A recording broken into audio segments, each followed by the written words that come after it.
This is an Eye on Annapolis bonus podcast. We are on the 10th floor of the Maryland Education Building, the Nancy Grasmick Building, up on the 10th floor with Dr. James Fielder, who is the Secretary of Maryland Higher Education Commission. Once again, how are you? Just great. John, how are you? Good. Let's get the important stuff out of the way. First of all, we prior talked about how we hate COVID and not being able to shake hands and the whole mask things and everything else. And hopefully we're kind of moving away from that, knocking on wood. But more importantly, I wanted to congratulate you on your Hall of Fame nomination to the Maryland Economic Development Association. That's a pretty big deal. Thank you. It reflects years of working with great teams to get a lot of good things done. Well, your background is in Harford County? Yes, I grew up on a farm in Harford County and went out to Michigan State University to get my doctorate, then worked in higher ed and private sector since then. And then you were doing economic development there for quite... In Harford County, yes, we, in a very short period of time, were recognized as one of the top offices in the United States. We got Merry-Go-Round, The Gap, Mercedes, Cardinal Metal Box, Frito-Lay, independent can expansions. So there was, and plus there's more, just a tremendous influx with the recognition that what economic development really is more like humans. As humans, we go where we're loved and we stay where we're nurtured. So the whole philosophy for me about economic development was, let's make this a place that's attractive to business. Let's build the workforce, educate the workforce, so the recruitment and out-commute is not necessary, and we're able to do it effectively. Well, congratulations. The honor is well-deserved, for sure. Thank you. But we're here to talk about higher education, and you are the Secretary of the Maryland Higher Education Commission, and formerly, actually, you were the Maryland Secretary of Labor under Governor Ehrlich. Yes, two others under Governor Schaefer and then Governor Glendening. I worked for the State of Maryland Economic Development as acting secretary and deputy secretary, and then also for Governor Hogan as secretary of appointments. And it was the appointments of individuals to different positions, not, as my wife initially thought, wow, I can get all the appointments I need. You have certainly got some institutional knowledge of the workings of the state of Maryland from the county level all the way up to the top level of this building on Baltimore Street. And MHEC, or Maryland Higher Education Commission, very broadly, you guys administer grants and scholarships to the tune of hundreds of millions of dollars a year. Yeah, over $100 million. Over $100 million. 120 to 130, depending on the appropriations, yes. Just shy of my salary. Yeah, that's exactly right. I did note that on your write-up, yes. But that's annually to residents of Maryland that are going to school. Last year we closed in on 67,000 students that were able to provide scholarships of one form or another, or even tax credits. Scholarships and grants, we all sort of know what they are. I mean, here's some money, have at it, go forth in life and be good. You've got some scholarships that may need to be paid back. Others are just given. What else does MHEC get into? I mean, are there other aspects of it other than just doling out dollars? Yes, it's the sexy part of it is the scholarships, and that's what brings the most attention from parents and universities and, of course, students. Over 150,000 applications per year are reviewed. The other parts that we are responsible for, 1988 was when MHEC was created, Maryland Higher Education Commission, and it was to provide increased coordination and advisory capacity to the governor, the executive suite in Annapolis, as well as legislators. And the purpose was to make sure that the state of Maryland was providing the greatest access for the broadest number of academic programs to all the citizens of Maryland. And the second part of that is to increase student success with a goal of having 55% of our population of 24 years old and older by 2025 to have a degree. I mean, and that's got to be somewhat of a daunting task in that the University of Maryland system, which has most of the, we'll say, Maryland public colleges. I know they have that, yes. We'll say Mary's is sort of a little bit of an outlier, and Morgan. And Morgan. So, but So they're acting as independent agencies. Then you've got the University of Maryland system, which sort of is the overarching grandfather of all of these institutions, which are autonomous in and of themselves. Yes. And our role in that is, in addition to what I've already mentioned, is every academic program that an institution desires to create, every mission statement is reviewed and approved by MHEC. So if an institution chooses to come up with a new program in deep data analytics or nanotechnology or any of the new, they would typically build it from the faculty up through their provost and submit an application for our review. Then we would circulate it and follow a process and try to prevent academic duplication. So you're actually involved in the creation of the curricula at the various... I wouldn't use the word creation because it's the institutional autonomy provides the authority and responsibility for each institution to develop their mission statement, and with their mission statement then to build out their academic programs. So they will create the program and then request approval for it. Okay. And in the past, since I've been here since 15, there have been programs that have been denied, and of course the vast majority are approved as presented. Well, I know that Maryland does participate also in the reciprocity, and I don't know what the agreement, but if they are looking to go to a Maryland school, but it does not offer your course of study, there are several schools that work that you can go to and work with in-state tuition, which is a real big bonus for those that are looking to go to school for a specialized field. A unique field, a unique academic program. It's an academic common market, it's what it's called. It's a compact so that as you've already indicated, the student who wants to study veterinary medicine, the relationship with the state of Virginia allows the student from Maryland to be able to go after the veterinary degree by paying in-state tuition as compared to out-of-state. And as you know, as a parent, I would assume the difference between in-state and out-of-state tuition can be very, very large. So, as the father of a daughter who went to North Carolina as a Maryland resident out-of-state, I know exactly what you mean. Yes, and I mean, these are very, very important things. In 2015, the Maryland legislature passed, and it was supported, the SARA, which is the Reciprocity Act throughout the United States. In every state except California is participating to allow the out-of-state institutions to provide online coursework and programs to Maryland residents. So that has been a tremendous proliferation of academic access for our citizens, as well as our in-state institutions being approved to offer in all the other states except for California. In California, you can get a registration and approved, just like the institutions from California have to get our approval, MHEC's approval, to offer courses in the state of Maryland. Let's jump right in. I mean, COVID has reached every corner of our lives, from squirting down the microphones before we started to talking to the face masks and the buttons in the elevator and everything else. Where has that impacted in the Maryland Higher Education Commission? I mean, where are the main impacts that you're seeing? It's had a very direct impact. The 8th of March, I think, was the first day that the federal analytics and statistics came out with a very negative and broad predictions about how serious this was. And then I think it was March 13th that MHEC switched to being online from home, which is very dramatic. I have to compliment all the universities, community colleges, independent and public institutions in the state of Maryland, that within the last 7 months, you've seen more innovation in the delivery of services remotely to students, faculty, and staff in the history of the United States. Phenomenal. If you ask a year ago, tenured professors, well, how many of you would like to be teaching online only? It would have been a minority, would have been the response, and now it's the majority. And the tens of millions of dollars that universities are needing to spend on professional development, IT platforms, encrypted dedicated phone lines, encrypted computer lines like we have to do, because as we continue to try and continue to meet all the scholarship and awards on time, on date, so that the universities can function.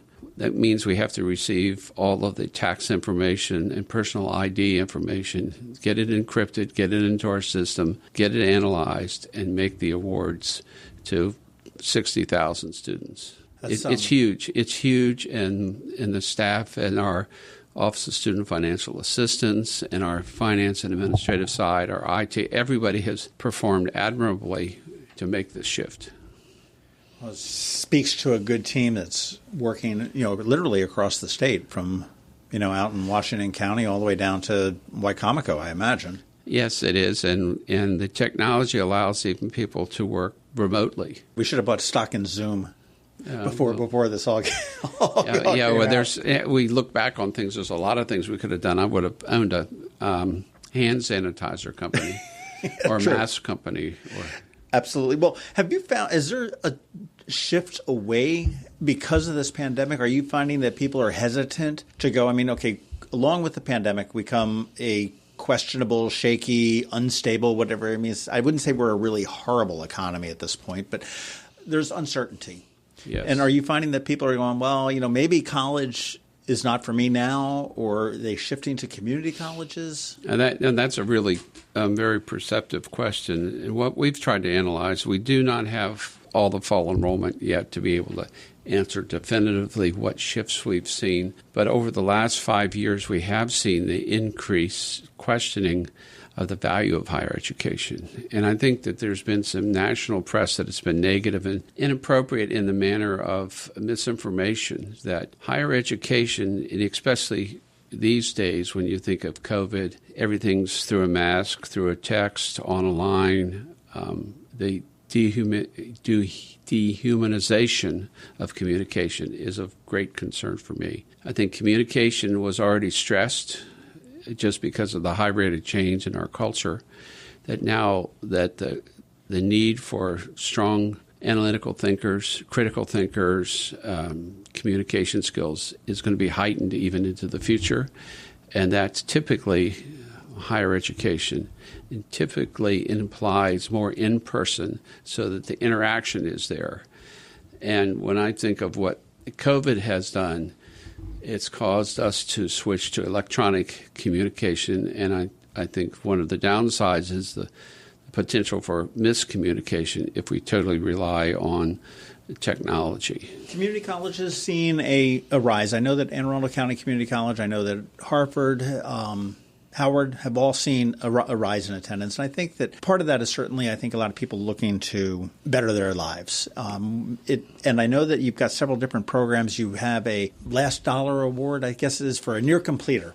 And I remember there was an Orioles player, and I'm going to draw a blank on his name. Yeah, it's true. And that the Orioles player was a spokesman that we recruited for the near completer. And the near completer program is specifically designed for students who were finished 75% of their academic program at a 2-year or 4-year, so an associate's or baccalaureate degree, but didn't finish for whatever reason, family, financial, health, car accident, whatever the reason, that the emphasis was, well, how do we bring them back in to finish that dream that they had? And if it's by providing a little bit of scholarship, working with institutions, then that's what we've tried to do. And we have made some gains there, not as dramatic as we would like. But the near completer is so key when you say, okay, how do you change somebody's life? Education, we know by looking at any type of data and statistics that the areas of highest unemployment are also congruent with the areas of lowest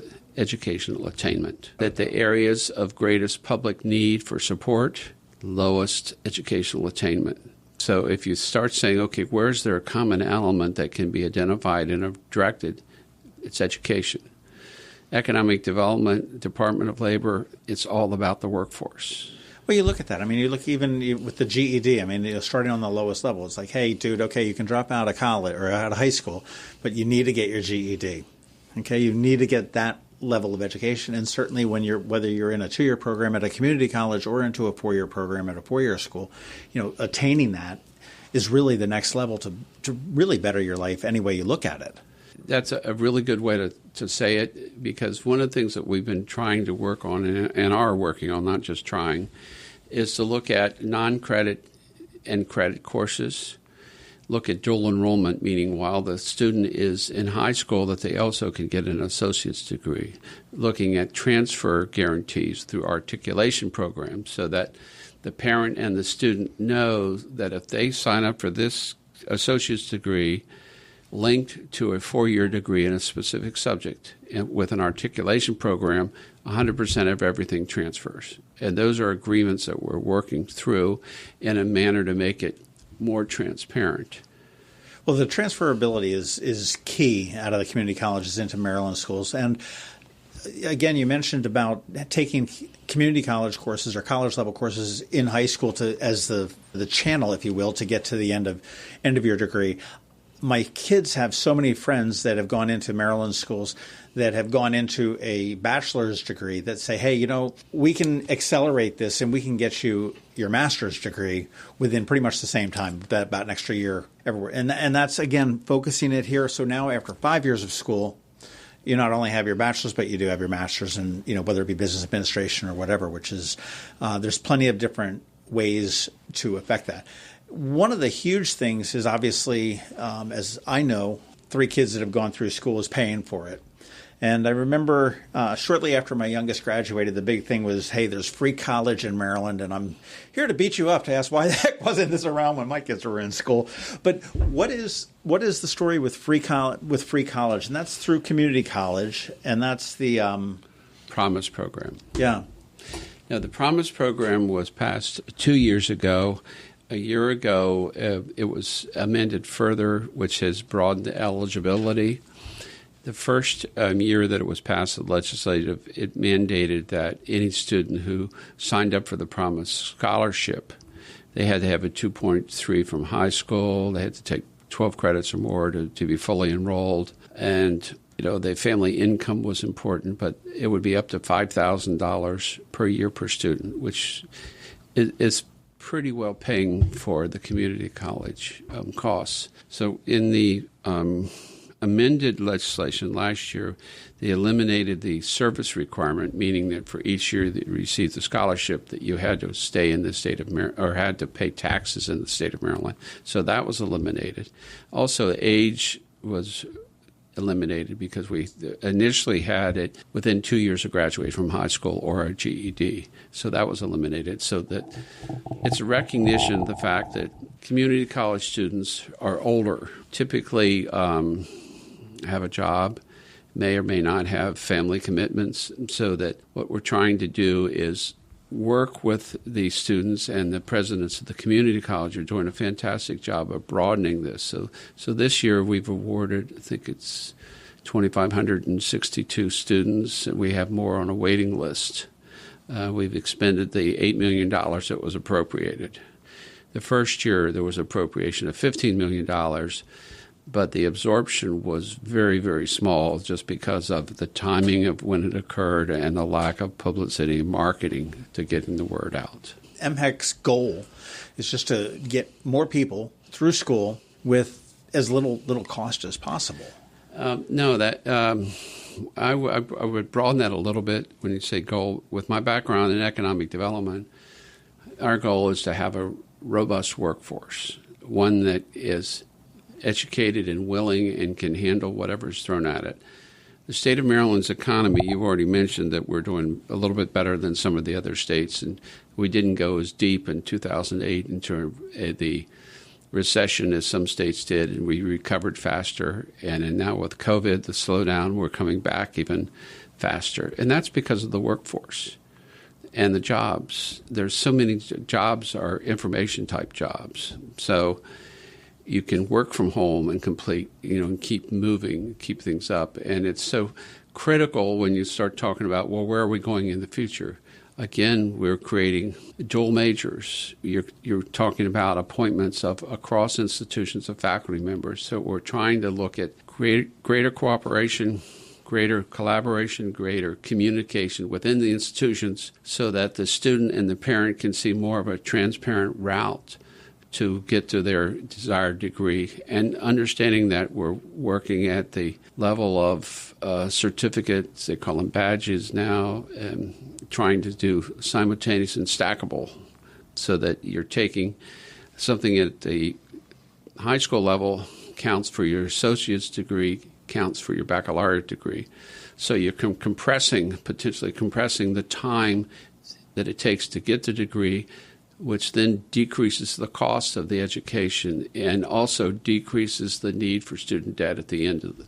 And I've got to imagine that's just a huge thing. I mean, I don't run a Fortune 5 company or anything like that, but I'd imagine if Apple was looking, I mean, we went through this with Amazon. I mean, we lost a little bit to Virginia, but generally the general area. But I mean, I would think that a large company that's coming into here, so they're saying, well, okay, I need to have employees, so where am I looking for? I need to, okay, what are we putting out of our colleges? Perhaps if it's a manufacturing plant, what are we putting out of our high schools? What are we putting out of our community colleges that can do that? So that's probably a huge thing. And all these things are on the website, which is MHEC, the letters MHEC, because everybody loves acronyms. Right. .maryland.gov. And you guys get into all sorts of other scholarships and grants and whatnot. What other types of things that you've seen? I know I've seen our public library has a database where you can find redheaded boys that played basketball with size 13 shoes that are over 6'3" can have like a $500 grant if they go to like a Nebraska school. Just very oddball things like that. You're right. We've seen a proliferation in the last 10 years of scholarships that are what I would call more niche, meaning that they're narrowly focused.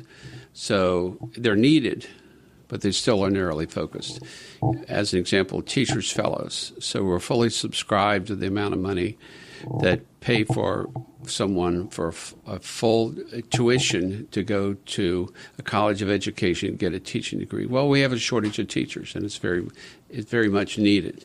Civil servants. So we have workforce shortage scholarships. So we identify the areas of greatest need, whether STEM, bio, or information technologies, big data analytics, all those types of things. And we will specifically change the scholarships so there's scholarships available for that. The Richard Collins Scholarship was founded just 18 months ago, and this was the young man student who was killed at College Park, and he was a ROTC student. So that has now been fully funded and operational. So we have EMT, we have firefighters, Iraq veterans. It goes on in terms of the different types of programs, 26 different programs to be exact. So you may qualify for any number of them or a few of them or none of them. Yes, and they can be combined. Wow, okay. So mhec.maryland.gov is the website. Say if I'm independently wealthy, I told you I made just shy of that $110 million or whatever it was. But if I wanted to fund a scholarship, I mean, there's nothing that says I can't do that privately on my own, right? They don't all need to go to you. If I say I want to award a scholarship to a student that's going to the University of Maryland or to Towson or Salisbury or Frostburg, do I need to go through MHEC to set that up, or can I? No, those are typically set up through an individual institution. Every institution has a foundation, and those foundations are trying to work with citizens to further stand up scholarships. And again, those scholarships can be based like, well, I only want to do a music major, or I want to do an agriculture major, or I want to do for strings quartets. So they can be as fine as that person is willing to dedicate. Okay, so it doesn't necessarily need to... No, our scholarships are state-funded scholarships. So it's state taxpayer monies that come in to be funded. It's not... it'd be great, if we had everybody say, why don't we do a dollar match on every dollar the state spends? Well, the universities do. I mean, we now have scholarships in that for someone who's very scholastically talented and has a financial with great need, they can get up to a $38,000 scholarship with matching monies from an institution, which is huge. Yeah, huge is right. But when students graduate, and I know that when you and I went to school, I'll venture to say that it was a lot less expensive to attend than it is today. And I had my scholarships. As did I. But are there any plans or programs that you guys are involved with that will help students manage their debt, Maryland students that come in there? Whether it be a tax rebate or anything like that?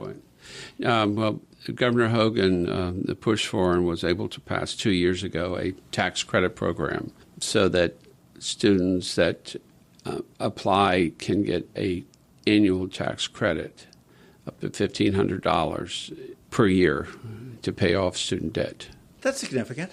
I mean, it is. Every dollar is significant if you're the one who's paying it. Yes. It's funny. I know one of the scholarships that my kids, the ones that went to the Maryland schools, at whatever point in time, they had a couple transfers in there as well. But the Delegate scholarships or the legislative scholarships. And I remember just the greatest story from my son when Delegate Ron George, and I said, hey, apply for the scholarship. You don't need to repay it back and so on and so forth. And my son looked at me and says, man, it's only like $250 or something like that. I said, dude, if you saw $250 in a parking lot sitting on the ground, would you take the time to bend over and pick it up, or would you just say, take it down to a quarter? If you see a quarter on the ground, I'd pick up a penny.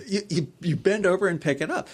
So he applied for it, and on his own, he turned around, and after he received it, he had sent a thank you note. And the following year, he went and applied again, and he got a raise, if you will. It went from the $250, he ended up getting I think $2,500, which was something. And we went in and talked to him, said, hey, what is the deal with this? And he says, yeah, I remember your son. He was the only one that wrote a thank you note. And it's a discretionary thing for the legislators. And it was just like, wow. I said, okay, so from going from this is just not worth my time for $250 to costing it was a 42-cent stamp at that time and a piece of paper, you've got, like $2,000. Pretty good return on investment. Well, it's also like we talked a little bit about, that's that communication skills. And between the delegate and the senatorial scholarships this year, we're going to approach almost 20,000 students that will be recipient of some type of award. And each delegate and senator establishes their own academic credentials and application process. Some award to spread the money that they have across as many people as they can. And others do it differently based upon whatever their own decisions are. Right. We want, people that are living in subsidized housing or whatever it may be, which is fantastic. And that's something that a lot of students don't realize there's out there.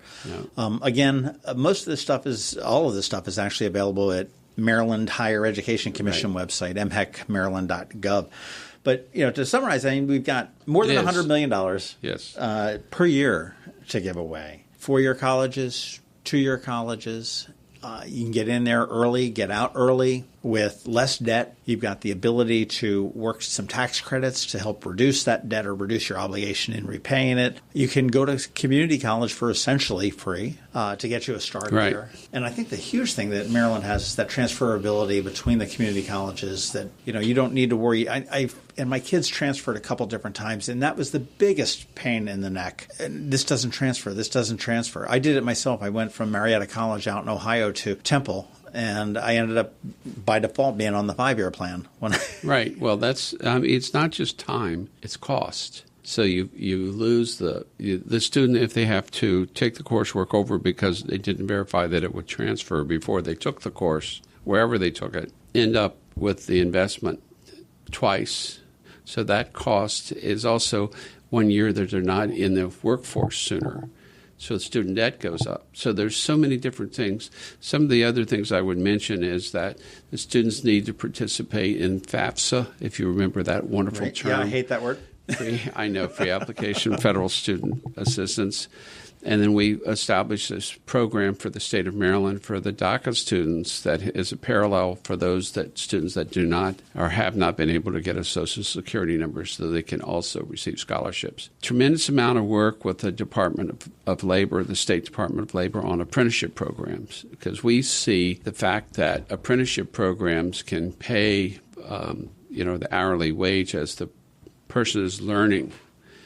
Well, those apprenticeship programs we can look to expand. Others are working with Commerce to work with businesses to identify internships. So we're trying to do as much as we can so that the student actually has out-of-classroom work experience as they're going to matriculate. And it's very important to help them be more successful when they graduate. Again, that lessen that student debt, which is average $25,000 nationwide. It's probably $28,500. Every student that graduates owes that much money. And some, as you know, in the professionals are six-figure debts. It's crazy, some of them. It's crazy. How do you, if two young professionals get married, law and medical degrees, and they got debt of $250,000 to start?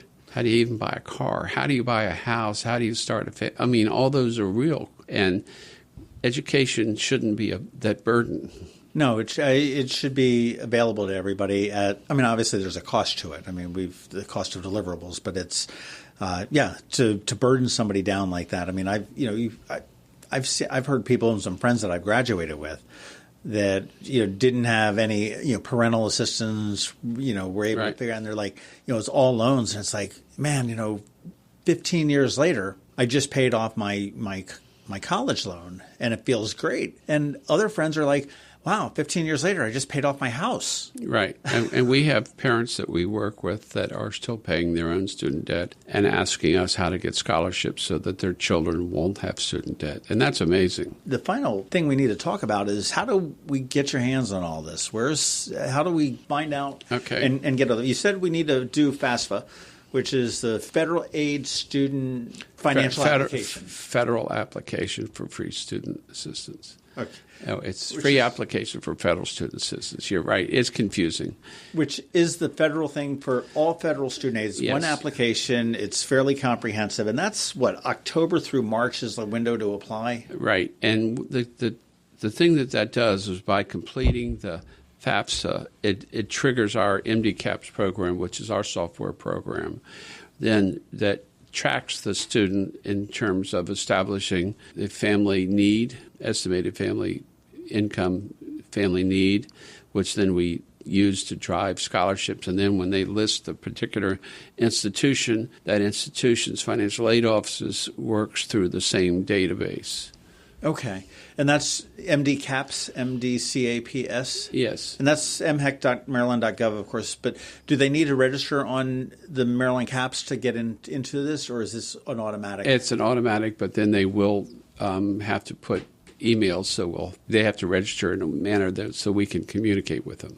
And I remember last time we spoke, you had mentioned that there were a number of people that don't claim awards, right? Which is that's walking by the $250 in the parking lot. Well, we've had students that have failed to claim in excess of $10,000 a year. And what happens after so many notifications that go out to the student, so that we have to have a real solid email address or text messaging, that we've gone to as much technology as we can. If the student fails after so many attempts to communicate with them, that money comes off the table and goes to the next student. Back in the pot. That's in line, that's in need. Well, the moral of that story is to make sure that your email address is accurate. You spelled it right. Yes. You have a dot, not a comma. Right. And you look for it, because if you are looking to go to college, you should be looking for the email to find ways to be able to help you. Yes, and we do see quite a number of parents that are managing this for their students, and that has frailties in itself. Yeah, I tend to be my parenting style is I have no problem letting my kid free fall. I will be there before he hits the cement on the bottom to catch them and break the fall. But we need to learn these things through life. And that's part of it. We dealt with one appeal for a parent who insisted that the student not open an email that was not recognizable. That's a bummer. Oh, it was a bummer. A loss of it wasn't like coming from Nigeria or anything, was it? $12,000. Wow. Unreal. But it happens, and that's why we do as much broadcasting outreach through every counselor, every high school, trying to get more and more information out there about the need, and pay attention to it. It is about the life skills. It's about following through with your word. I mean, it's a skill that I value highly in all of my dealings. It's like, if you say you're going to do something, do it. And same thing, if you commit to going to school, to bettering yourself, to bettering your life, whether it may be going back and finishing it, maybe it just starting out of high school, commit to it and find out all the T's and the I's that need to be crossed and dotted as you go through it. And again, I will say that probably as some people may think that the MD CAPS program is unrelenting and with like, well, wait a minute, I wanted it, but it's all gone.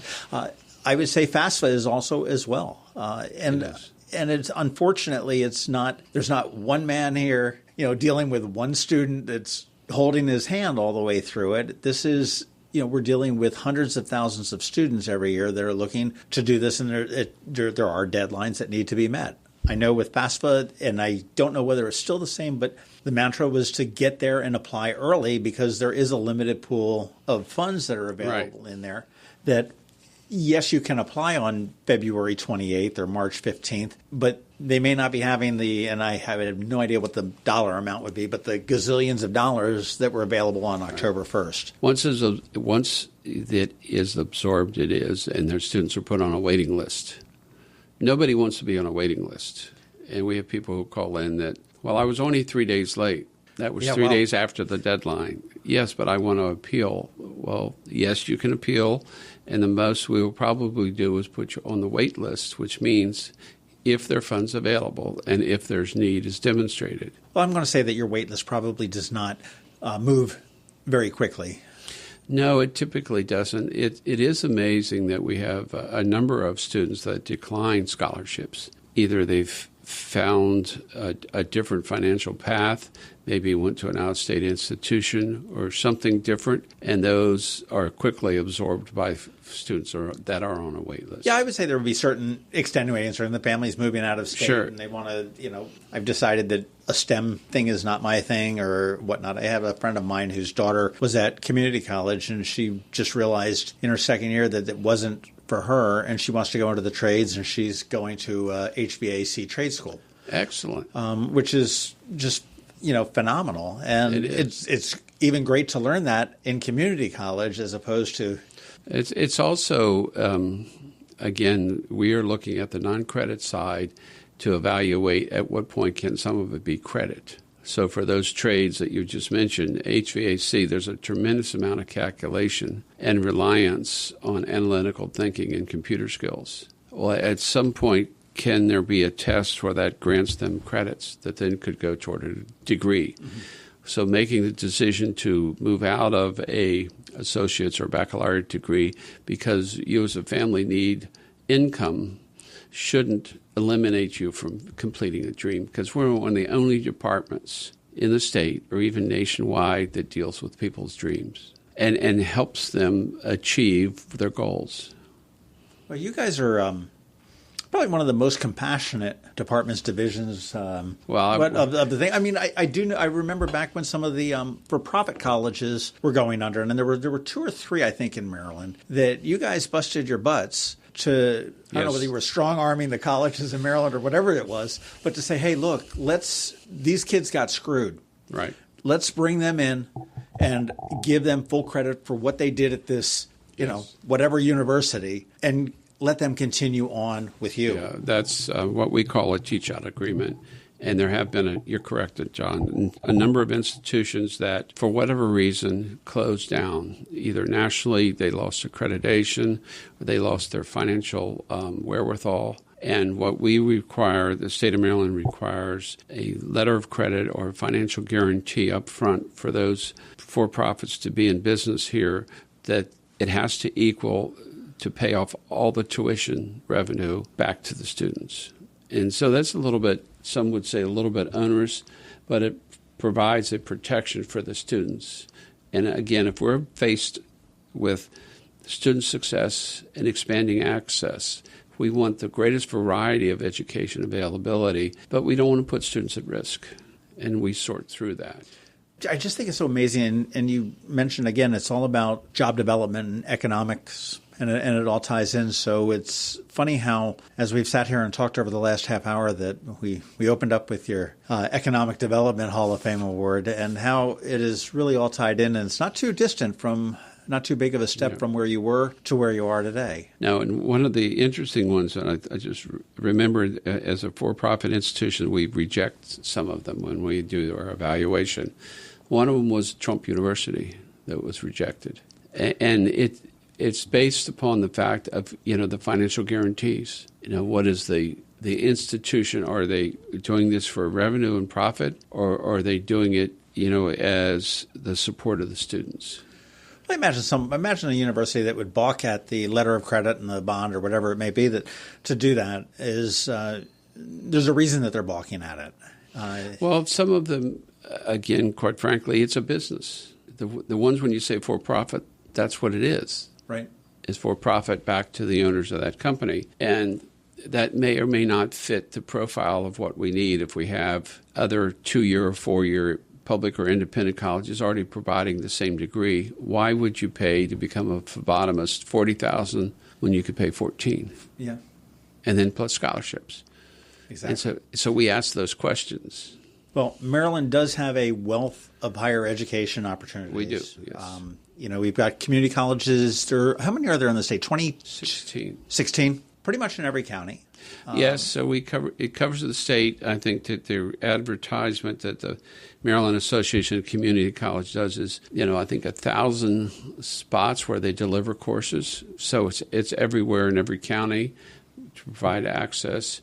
And it requires the student participation in terms of tuition as a form of revenue, and then the locality, wherever the county or multiple counties that serve, as well as the state portion to pay. So it's been a robust and growing field. And every time you have an economic downturn, typically the 4 years try to stay stable. The 2 years pick up enrollment because those that are in an economic downturn look at upskilling. We're seeing a little bit of that in this pandemic, but because the pandemic is so unpredictable, it's been difficult to measure that.